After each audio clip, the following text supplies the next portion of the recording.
Estamos explicando entonces que para Dios restaurar el ideal que perdió con la caída de Adán y Eva, recordar, como les dije antes, el ideal de la creación es que el ser humano viva dentro del principio. La caída de Adán y Eva lo que provocó es que el ser humano está viviendo fuera del principio. Ellos empezaron a vivir fuera del principio y por ende todos sus descendientes. O sea, el mundo en el cual vivimos ahorita es un mundo fuera del principio. Entonces Dios, durante todo el proceso de la historia, ha trabajado con el ser humano para restaurar el ideal. La restauración del ideal es que el ser humano vuelva a vivir o viva otra vez dentro del principio.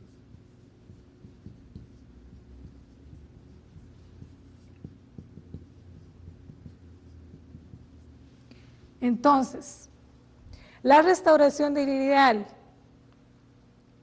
va a ser restaurado ese ideal a través de una fórmula que Dios ha creado para llevar al ser humano otra vez a vivir dentro del principio. Y esta fórmula nosotros la vamos a encontrar en la historia. Vamos a hablar entonces de la fórmula de la restauración.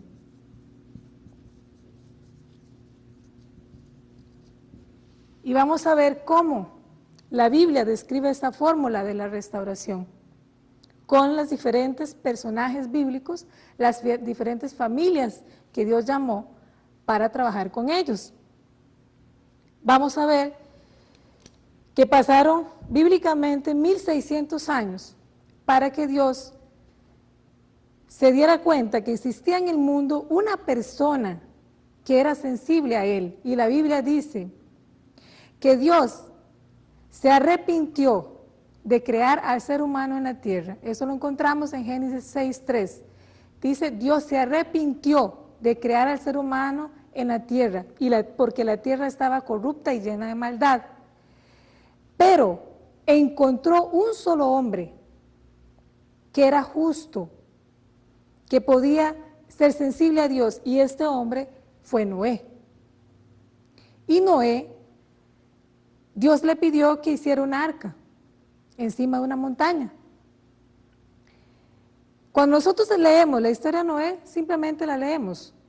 Pero si evaluamos y analizamos quién fue Noé, nos damos cuenta que es un hombre de gran fe. Dice la Biblia que el mundo estaba lleno de maldad, nadie escuchaba a Dios. Pero Noé lo escuchó y le creyó. Le creyó que Dios le pidió que creara un arca encima de una montaña. Y lo hizo.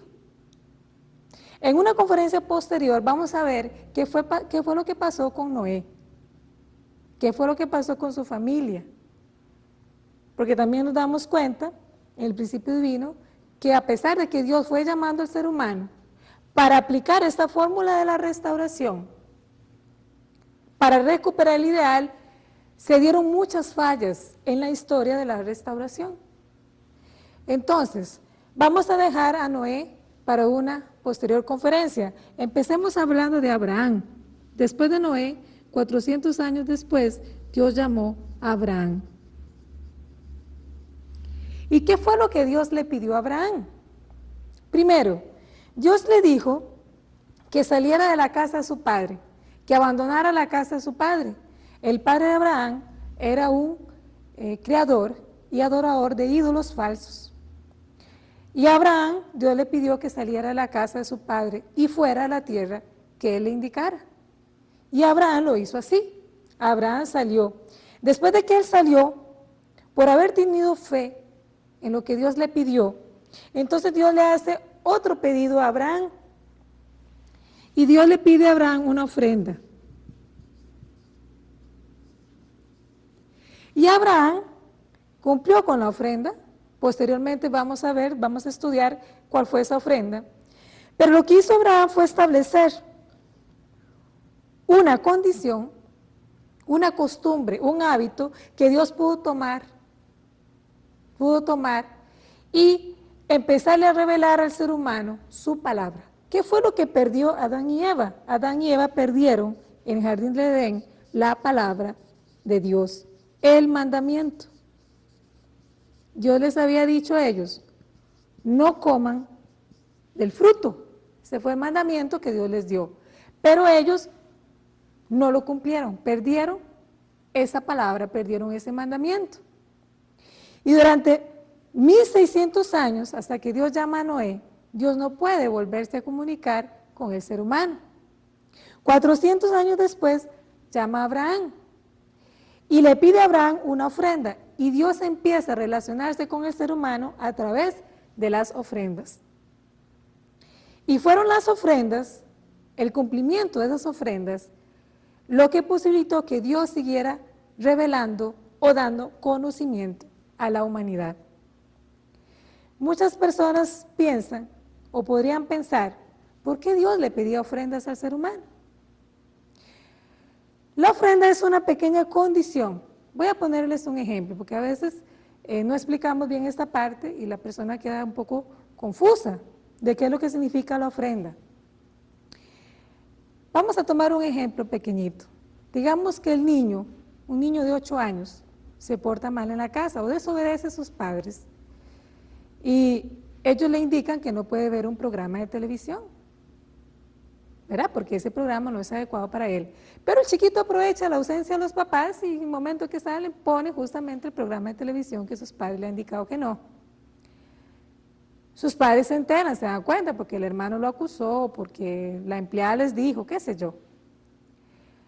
Pero entonces, los padres le dicen al niño que cómo pueden creer en él, cosa que le desobedeció. Y entonces el chiquito les promete que nunca más vuelve a hacer eso y que no va a ver el programa de televisión, pero ya sus padres no le creen. Entonces sus padres pueden pedirle una condición, o sea, decirle, bueno, nosotros tenemos que volver a creer en ti.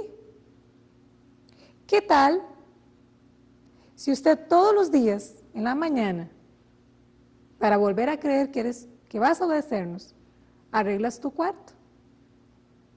Entonces el niño se compromete y pasa una semana arreglando el cuarto. Entonces, a la hora en que él le dice al padre o a sus padres que no va a haber el programa de televisión, los papás pueden volver a creer en él. ¿Por qué? Porque obedeció en otra cosa y entonces ahora puede creer en lo que realmente le pidieron. Eso fue lo que pasó con el ser humano. Dios le pide a Adán y Eva, ¿verdad?, que no coman el fruto. Desobedecieron, comieron del fruto, provocaron todo el desastre que provocaron. Pero entonces ahora Dios le tiene que pedir al ser humano una condición para volver a creer. Muchas personas se pasan preguntando si creen en Dios o no. El problema no es si uno cree en Dios, el problema es si Dios cree en uno. Entonces, esta condición, esta ofrenda, si es bien realizada, entonces Dios recupera, ¿verdad? Recupera esa creencia en el ser humano, porque él había dejado de creer completamente, hasta se arrepintió, dice la Biblia, de haberlo creado. Entonces, la ofrenda, Dios se la pide a Abraham para volver a creer. Y lo más interesante acá, no lo voy a explicar ahorita, porque no es parte de la introducción, pero lo más importante acá es que cuando Dios le pide a Abraham que sacrifique a su hijo, ¿ustedes recuerdan qué es lo que pasa ahí? Cuando Abraham está a punto de sacrificar a su hijo y Dios lo detiene. ¿Qué es lo que Dios le dice a Abraham? Ahora sé que tienes fe en mí. Entonces, no se trata solamente de si Dios cree en el ser humano, es también demostrar la fe en Dios. Es una relación entre padre y el hijo. Lo que hace la ofrenda es acercar al ser humano a Dios. Y entonces Dios puede revelar otra vez ¿qué? El conocimiento necesario para regresar al mundo ideal. Entonces la ofrenda establece una pequeña condición para que Dios revele ese conocimiento. Pero aquí el ser humano intelectualmente todavía no estaba muy desarrollado. Entonces no podía entender las palabras directas de Dios, solo podía entender direcciones muy pequeñas como el hecho de que hiciera una ofrenda, pero esta ofrenda tenía que ser bien realizada, bien detallada para que Dios la pudiera aceptar. Bien, después vamos a ver que Dios llama a Moisés 400 años después de Abraham. Dios llama a Moisés. Y a Moisés, cuando nosotros leemos la Biblia, vemos que el centro no son ya las ofrendas, son ¿qué? Los mandamientos. Los mandamientos y las leyes. Entonces, Dios aquí ya entiende que el ser humano está más evolucionado, puede entender más las leyes y mandamientos. Entonces, ya el ser humano entiende que si desobedece una ley va a venir una gran consecuencia, o sea, que si roba algo, pues le van a cortar una mano. Las leyes mosaicas eran muy fuertes, de que si adultera, le van a apedrear, de que si daña a uno de los miembros de la comunidad un ojo, le van a también quitar un ojo por ojo, diente por diente, esa era la ley mosaica, eran leyes muy fuertes. Muchas personas han perdido la fe por esas leyes mosaicas, porque son muy fuertes, porque piensan que Dios es un Dios agresor, un Dios que le gusta atentar contra la humanidad, ¿verdad?, con todas esas leyes. Pero usted se imagina, imagínese que fue necesario que Dios le dijera al ser humano que no matara.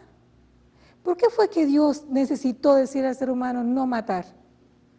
Muy simple, se mataban unos a otros, todos los días, sin ninguna conciencia, sin ninguna culpa.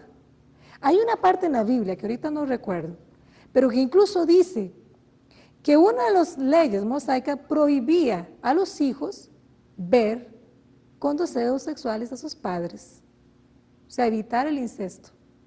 Usted se imagina que tuvo que existir una ley que dijera esto. ¿Por qué fue necesaria esa ley? Porque eso pasaba todos los días. Entonces, la única manera en que los seres humanos podían resolver, podían limitar esas conductas eran leyes fuertes. Y lastimosamente, lo peor de todo, es que hay seres humanos que todavía están en ese nivel. Hay personas que no logran controlar su conducta, sino son con cárcel, con leyes muy fuertes, con castigos fuertes. Entonces no debemos sorprendernos porque fue necesario que esas leyes aparecieran como una revelación de Dios. La sociedad estaba totalmente corrupta. Ok, ¿qué pasa después en la historia? Aparece Jesús. Jesús nos trae el Evangelio.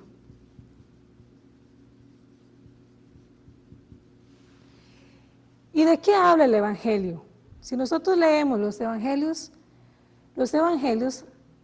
hablan del amor de Dios. Jesús, con sus palabras, su ejemplo de vida, nos dio la manifestación del amor de Dios, de una relación ya no de sirvientes o de esclavos, como en la época de Moisés, sino del Hijo de Dios, una relación de amor verdadero de Dios. Pero ¿qué pasó en el tiempo de Jesús? Y eso es muy importante que lo tengamos claro. Mucha gente no le creyó a Jesús en su época, porque Jesús traía un mensaje diferente, bueno, que sonaba diferente, pero que en realidad era el mismo que Dios ha querido revelar durante toda la historia, en cualquier momento. Lo que pasa es que en la época de Jesús se supone, y de hecho era así, la gente estaba más evolucionada, ya podía entender que en la relación de los seres humanos existía el amor. Entonces, que ya no era solamente por obediencia a leyes fuertes, extremas, sino que era por una relación de amor de padres e hijos, de hermanos, como decía Jesús, mis hermanos, mis amigos, le decía a la gente que lo rodeaba. Pero ¿qué fue lo que sucedió? Jesús empieza a hablar y empieza a hacer cosas que aparentemente contradicen las leyes mosaicas. Los eruditos, los grandes maestros de la religión de la época de Jesús, del judaísmo, se opusieron a Cristo. ¿Y por qué se opusieron a Cristo? ¿Cuáles fueron las causas, los motivos, las razones por las que se pusieron a Cristo? Recordemos algunas. Una vez le llevaron a Jesús una mujer que era adúltera o que fornicaba, acusándola de que la habían encontrado ahí, ¿verdad? Pero la ley mosaica decía que tenía que ser apedreada, lapidada, ahí públicamente, por sus pecados. ¿Y Jesús qué les respondió? El que esté libre de pecado, tire la primera piedra. Después, la ley mosaica decía ojo por ojo, diente por diente, y Jesús decía, si te dan una mejilla, pon la otra. Si viene alguien queriéndote robar la capa, entrégales todo. O sea, Jesús hablaba del amor a los enemigos.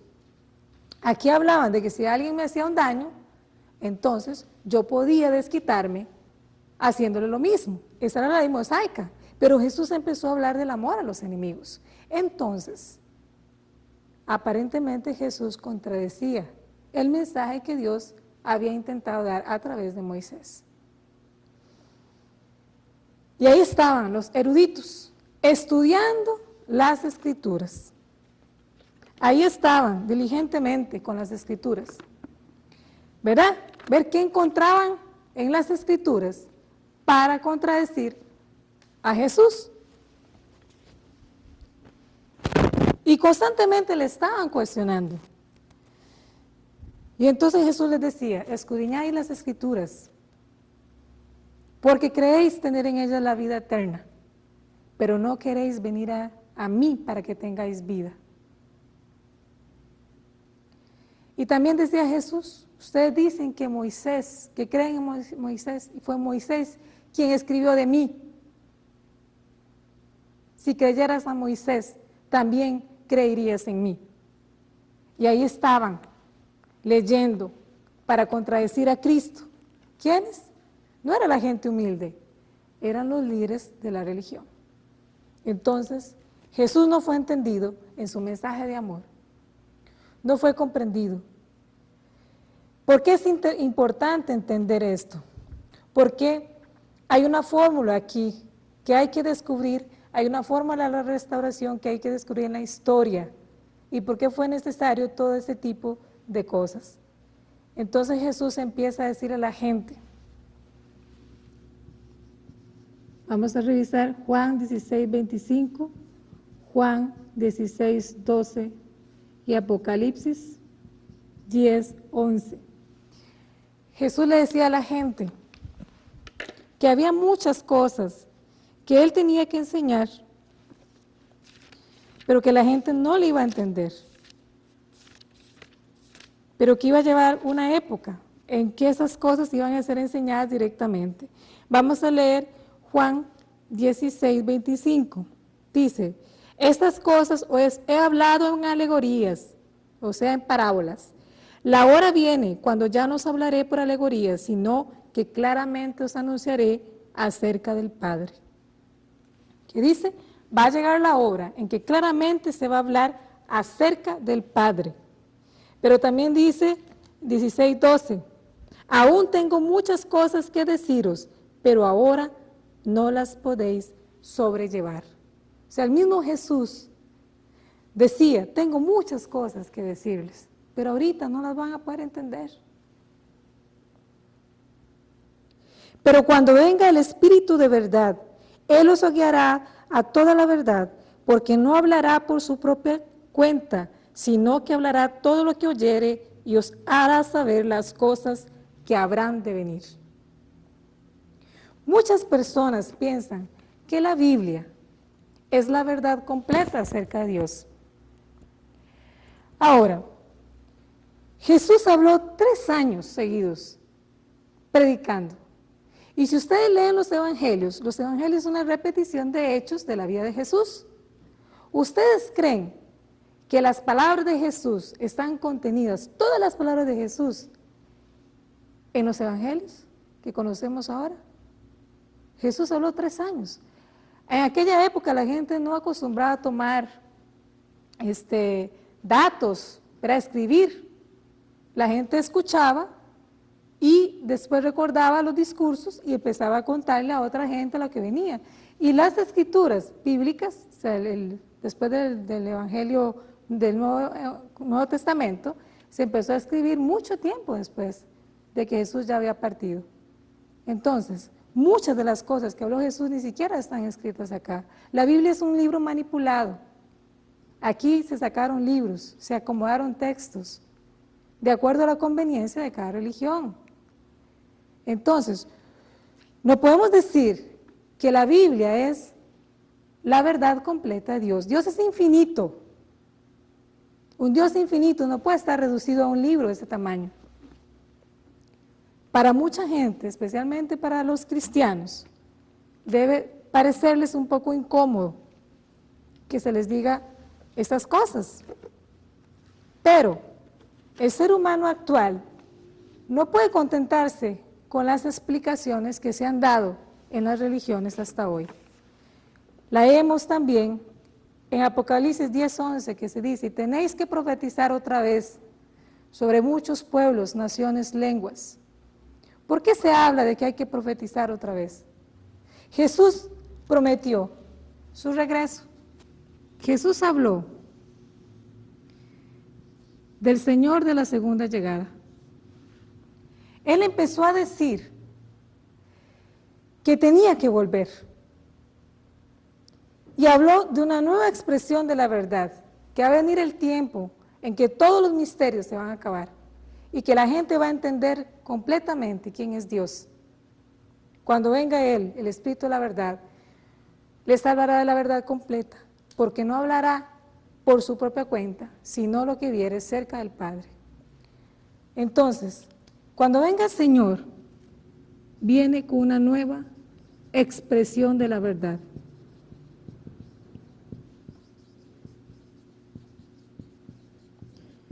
¿Y qué es esta nueva expresión de la verdad? ¿Será que es una verdad diferente a la que Dios ha querido enseñar desde que Adán y Eva cayeron? ¿Será que esta verdad es diferente a la verdad que Dios quería que Adán y Eva aprendieran? No. Pero lo que sí es diferente es su expresión. Por ejemplo, Dios ha considerado el desarrollo intelectual, emocional de la gente para poder dar a conocer la verdad y también para conocer su expresión de la verdad. Entonces, la historia es la búsqueda de los seres humanos por Dios que sean capaces de aceptar la nueva expresión de la verdad, de aceptar la nueva expresión de la verdad en cada una de las épocas. Nosotros vamos a preguntarnos así, ya más comúnmente, necesitamos algo diferente que realmente nos devuelva la fe. Necesitamos un conocimiento nuevo que nos devuelva la fe en Dios y en los valores morales que tenía la sociedad. Todo ahorita está cayendo en la inmoralidad, en la pérdida de valores, en donde los seres humanos hacen daño uno al otro, sin ponerse a pensar, sin tener conciencia. Padres e hijos quedan unos en contra de otros. La familia se está desintegrando, las drogas, la delincuencia, principalmente el problema de las drogas en este momento en los jóvenes, que está acabando con la juventud. Necesitamos una guía espiritual, es necesario. Entonces, podemos aceptar que necesitamos una nueva expresión de la verdad. ¿Qué es el principio divino?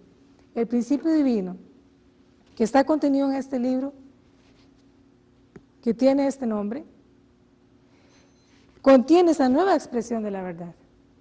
Esta nueva expresión de la verdad fue revelada, como lo dijimos, en Corea, a personas de alto nivel espiritual, un país que se caracteriza por su espiritualidad, por el sacrificio, por el amor a la gente. ¿Por qué fue revelado en este país? Precisamente porque se han hecho las condiciones que son necesarias para que Dios pueda darse a conocer. Ahora, ¿cuál es la misión de esa nueva expresión de la verdad? ¿Qué es lo que viene a ser el principio divino en la vida del ser humano? ¿Cuál es la dirección que le va a dar? Porque si nosotros hablamos de que es necesaria una nueva expresión de la verdad, tiene que tener una misión. que aclare ese ideal, ese plan original de Dios.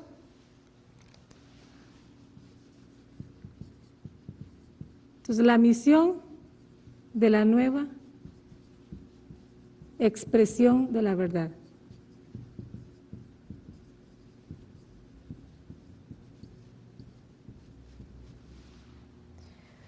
Primero, tiene que aclarar cuál es el origen del mal.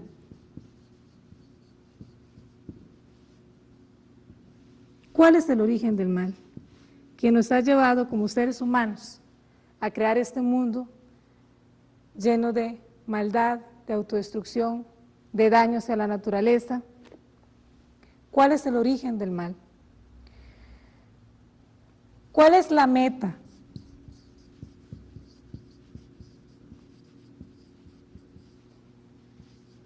De la salvación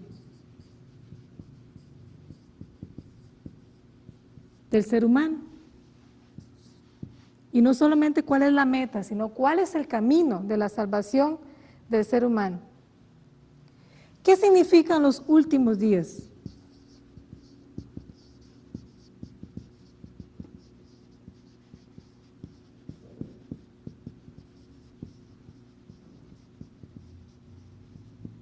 ¿Será que la tierra se va a destruir, como dicen la mayoría de los religiosos y ahora los científicos también?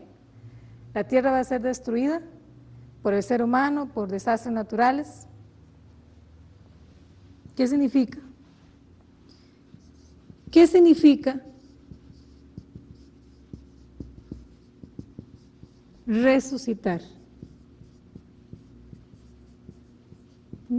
¿Cuál es el verdadero significado de la resurrección? ¿Qué significado tiene resucitar y cómo se resucita? Otra pregunta. ¿Por qué la salvación del ser humano ha sido prolongada?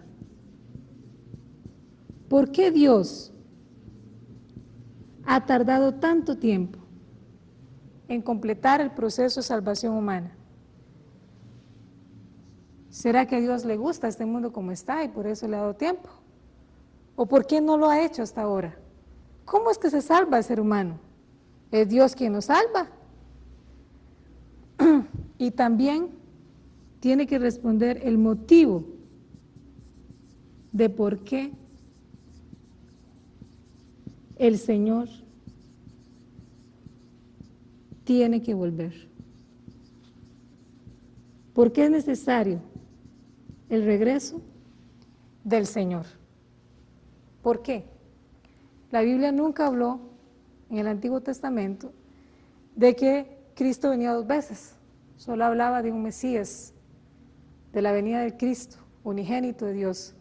Pero en el Nuevo Testamento encontramos a Jesús profetizando su regreso, el regreso o la venida del Señor por segunda vez. ¿Por qué es necesario que regrese?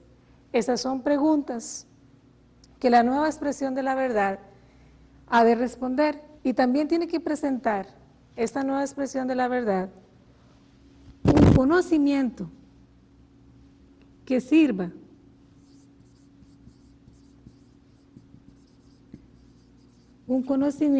sirva de puente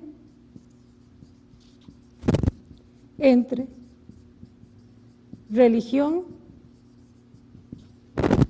y ciencia.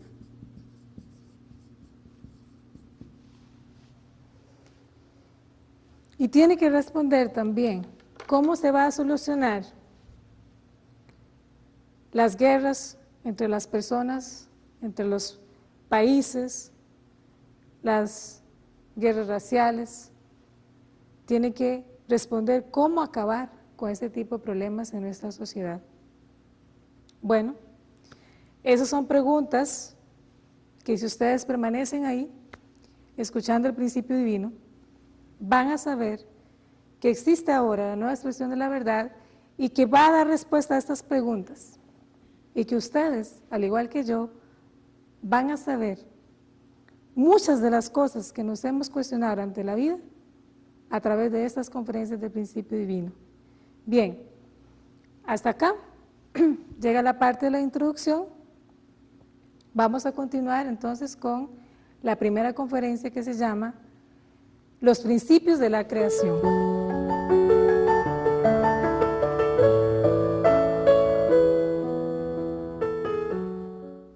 Bien, vamos a iniciar entonces la primera conferencia que se llama Los principios de la creación.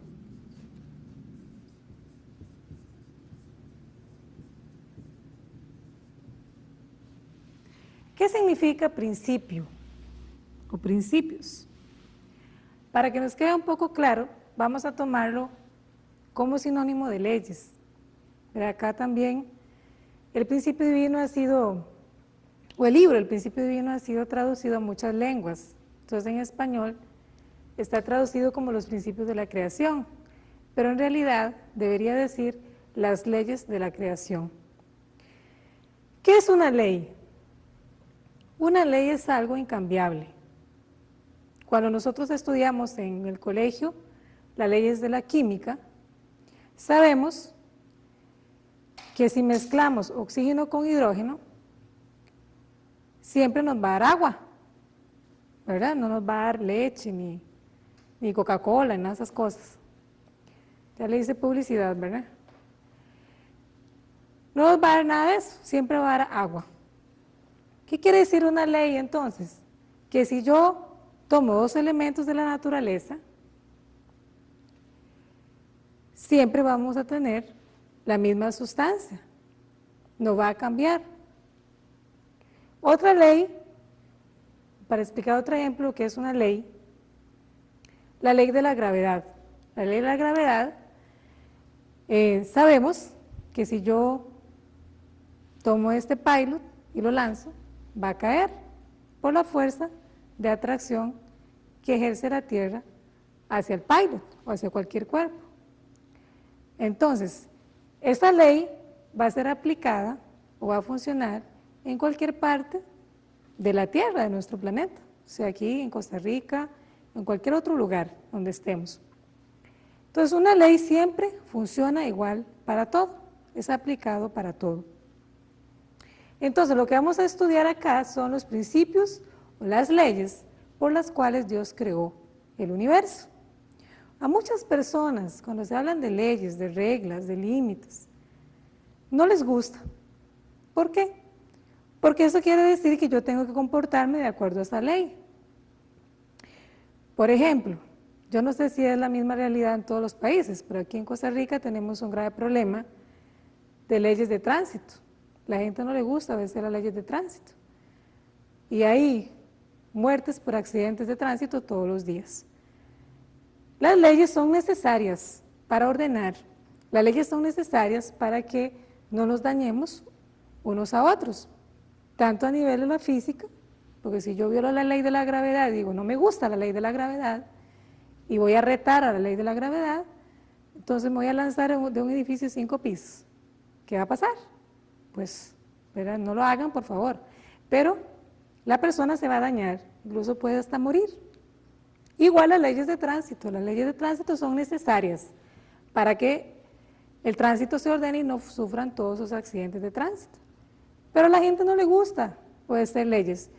¿De dónde nace esta tendencia a que no gustar a obedecer leyes y reglas?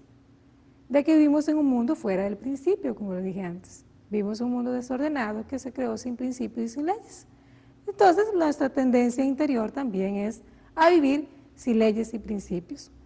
Pero el principio divino enseña que es necesario que conozcamos los principios de la creación, porque de esa manera vamos a saber cómo es el mundo dentro del principio, cuál es el tipo de mundo que hemos creado y cómo crear el mundo dentro del principio. ¿Para qué? Para ser felices. Los principios Dios los creó con la motivación o con el objetivo de que el ser humano sea feliz. Pero vamos a estudiar cómo es, conociendo esos principios y estas leyes y correspondiendo a ellas, es que el ser humano logra ser feliz. Para hacerlo tenemos que saber cuáles son esos principios. Vamos a empezar con la primera ley. Hay una ley que es la ley de causa y efecto. ¿Qué dice esta ley? Esta ley es una ley de la física, ¿de acuerdo? Pero es una ley que Dios creó. El ser humano la descubrió, pero Dios fue el creador. Esta ley dice que si yo tengo algo visible, yo tengo algo que es visible. Por ejemplo, este pilot yo lo puedo ver, pero este pilot existió porque alguien lo imaginó antes, alguien lo imaginó y lo creó. Entonces, este objeto que es visible es efecto de una causa. Y que la causa es invisible. ¿Por qué? Yo no conozco quién hizo el pilot, para mí es completamente desconocido. Entonces, todo efecto tiene una causa. El efecto es visible y la causa es invisible. Eso dice la ley. ¿De acuerdo? Por ejemplo, también dice esta ley que todo lo que está en el efecto, o sea, todo lo que está en el efecto,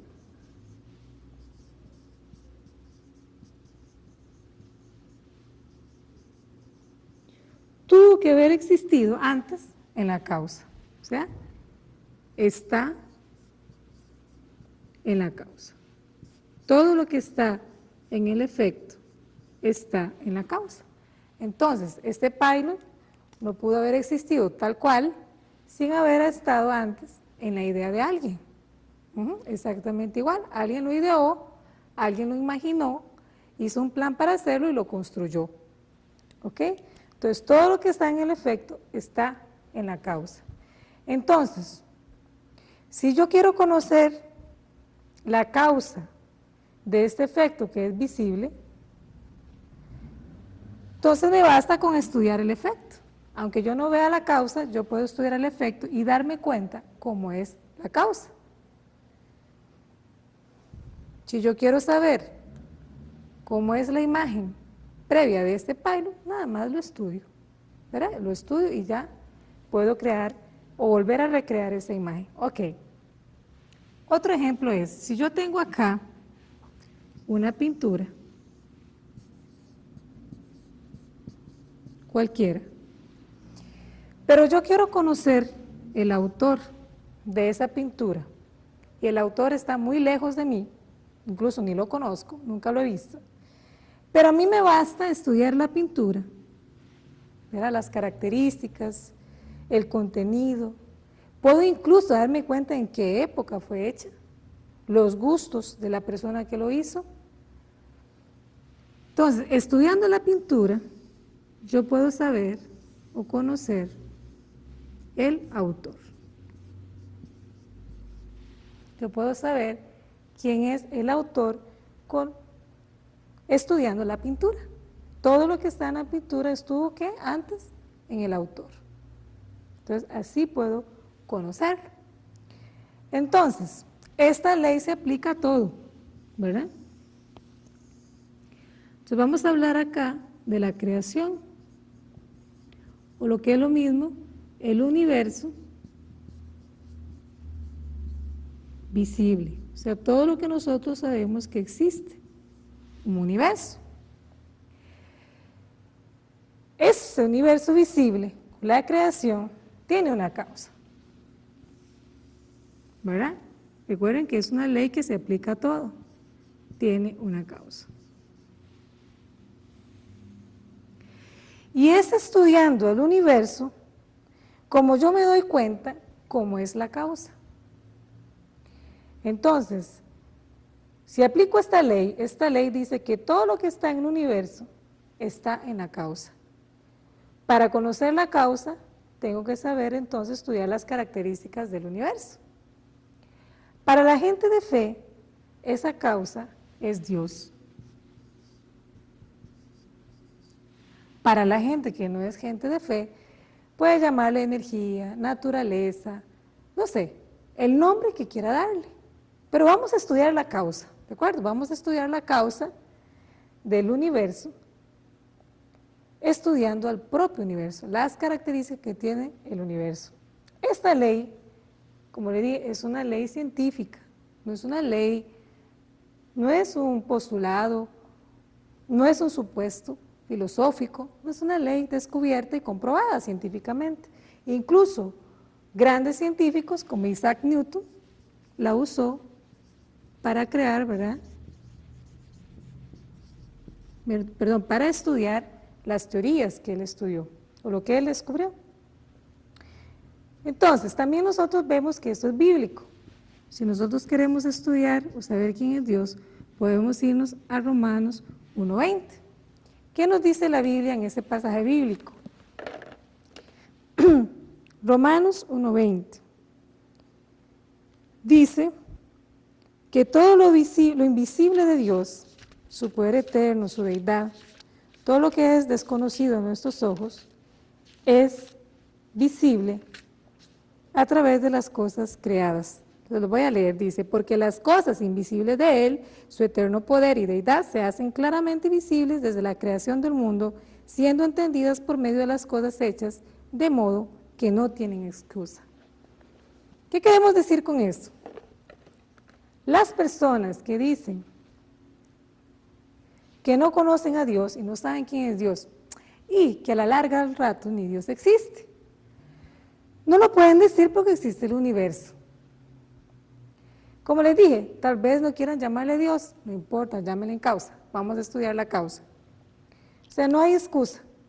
Hay gente que también dice que no cree en Dios porque no lo ve, pero eso tampoco tiene fundamento científico. Vean, si yo digo que no creo en Dios porque no lo veo, yo tendría que decir que no creo en la electricidad porque no la veo. La electricidad no la puedo ver nunca. Lo que yo veo es la luz, o sea, el efecto de la bombillita encendida, pero nunca vi la electricidad. Pero también yo tendría que decir que no creo en las llamadas por celular. ¿Por qué? Porque no puedo ver las ondas que utilizan los celulares. Pero tampoco puedo decir eso, ¿por qué? Porque yo veo el efecto, veo las llamadas, o sea, veo que se llama la gente una con otra. Existen esas ondas, existen.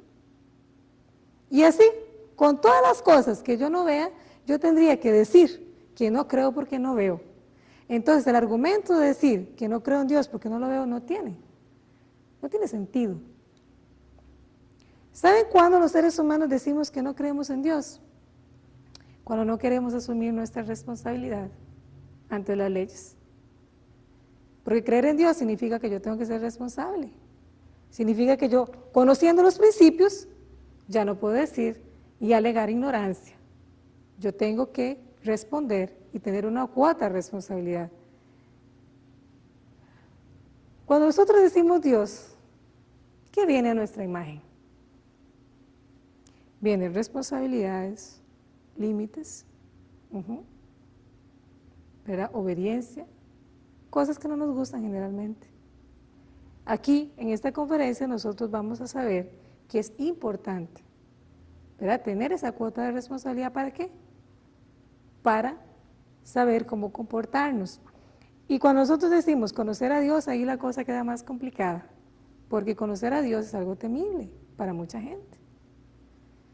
¿Verdad? Algo temible, ¿por qué? Precisamente porque hay que responder. Uno no puede decir que va a conocer a Dios y seguir comportándose como quiere, o como lo ha hecho durante toda la vida. Tiene que empezar a cambiar los hábitos y costumbres que tiene hasta ahora. Entonces, esta conferencia es una de las conferencias que a mí más me gusta. Me gusta muchísimo, ¿por qué? Porque me da a conocer cuál es el ideal de la creación de Dios. El ideal de la creación de Dios empieza por el funcionamiento de los principios. La ley de causa y efecto se aplica a todo. Siempre que nosotros tenemos una situación en nuestra vida, tenemos que estudiar ¿Cuál es la causa? Estudiando la circunstancia actual, lo podemos analizar, podemos darnos cuenta. Entonces, si decimos que tenemos que estudiar el universo para saber quién es Dios, entonces, en esta conferencia vamos a estudiar cómo está compuesto el universo. ¿Para qué? Para saber quién es Dios. Solo para adelantarles un poquito. La Biblia dice que el ser humano fue creado a imagen y semejanza de Dios. Para muchas personas, ser la imagen de Dios en este momento es complicado. ¿Por qué? Como les dije antes,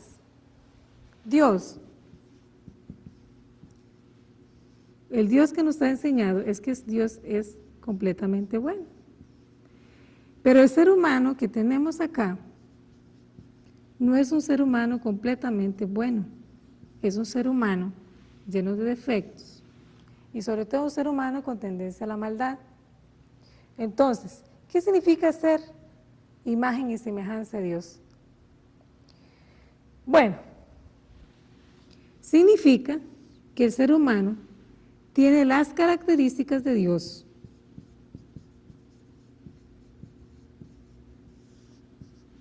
Es el ser humano, por ejemplo, que piensa. Es un ser humano que siente. Y es un ser humano que actúa. O lo que es lo mismo, es un ser humano inteligente. Un ser humano emocional. Y un ser humano con voluntad. Entonces, estos son contenidos del ser humano. Si decimos que todo lo que está en el efecto está en la causa, quiere decir entonces que Dios también tiene esas características. Dios es inteligente. Dios es emocional. O sea, Dios siente, se alegra, se entristece, se enoja. Y Dios tiene voluntad, Dios actúa. ¿De acuerdo? O sea, lo que está acá está en la causa. Muchas personas piensan que Dios está por allá muy feliz, sentado, sin sentir nada del sufrimiento del ser humano. Eso contradice esta ley y contradice también la lógica o el sentido común de lo que nosotros podemos llegar a pensar quién es Dios. ¿Por qué? Porque si Dios es un ser que está por allá sin preocuparse por el ser humano, entonces no puede ser un ser bueno, que los seres buenos son sensibles, ¿verdad? Sienten empatía por el que sufre. Y si decimos que Dios es un Padre, todavía tenemos que pensar más en esto, ¿verdad? Entonces, Dios siente amor, siente tristeza, Dios es un Dios de belleza. ¿Por qué sabemos que Dios es un Dios de belleza? ¿Por qué? Porque la creación también tiene belleza. Dios es un Dios inteligente. ¿Por qué? Porque la creación tiene un orden. El universo es inteligentemente ordenado. Entonces, si Dios es el creador, Dios contiene inteligencia. Hay acción, hay movimiento. ¿Dónde está eso? Está también en Dios. Entonces, eso es lo que significa que el ser humano fue creado a imagen y semejanza de Dios. Posteriormente, vamos a ver qué fue lo que pasó con el ser humano en condición ya con otras características ajenas a estas. ¿De acuerdo? Entonces, para que nos quede claro de que realmente, si nosotros somos así, nuestro Padre que nos creó también es así. Lo que hizo fue reflejar sus características en nosotros. Entonces, podemos entender ahora qué significa ser imagen y semejanza de Dios. Vamos a dejarlo ahora por acá. Vamos a continuar con esta conferencia dentro de un ratito, pero yo les pido que permanezcan ahí. Vamos a estudiar las características de la creación y vamos a demostrarles científicamente que esas características están contenidas también en la causa, es decir, en Dios.